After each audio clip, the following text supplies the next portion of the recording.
I think Milwaukee's indicative of a lot of old Midwestern cities that people moved out of and now they're moving back to. People don't seem to want to live in the burbs as much. So these old towns like Milwaukee and Cleveland and Cincinnati and Buffalo, and that comes people and food and wine. And yeah, so it's kind of neat. It's not just here, it's everywhere. Downtowns are the cool thing now. Yeah, but as co-founder, I'm the vintner. I really drive the direction of what we're doing with this project, and our project is the property, which is this amazing 1,615-acre piece high in the Eastern Hills in the Vaca Mountain Range. And it's two properties we put together, Priest Ranch, which has been around since 1869, and then Elder Valley, our west property. So, yeah, big property, big future. I've got a great team, and that's the key to any long business card title. You got to have a good team.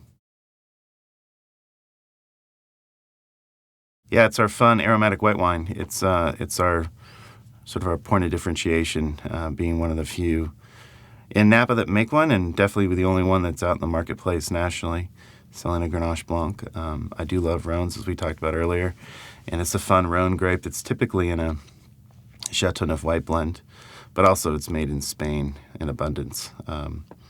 So for us, it's a nice, crisp, lean Rhone wine that's got great acidity. It's really a fun food wine.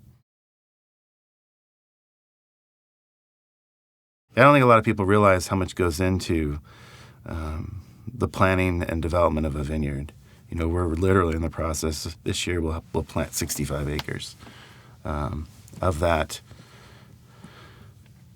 at least 40 acres are hillside.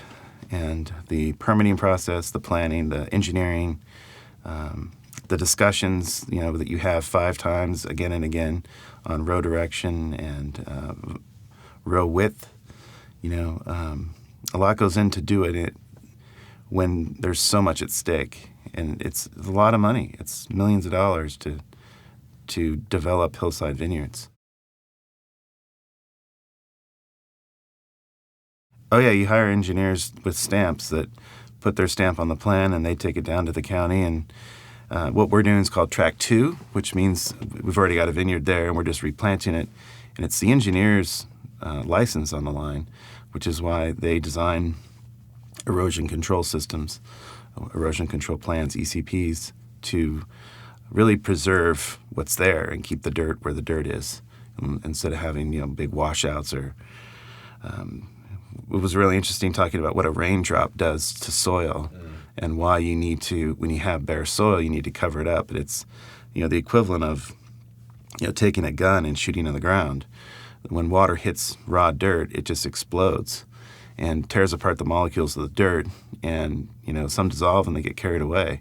So it's interesting. So that's why we use a ton of hay, a lot of wattles, to try to prevent erosion.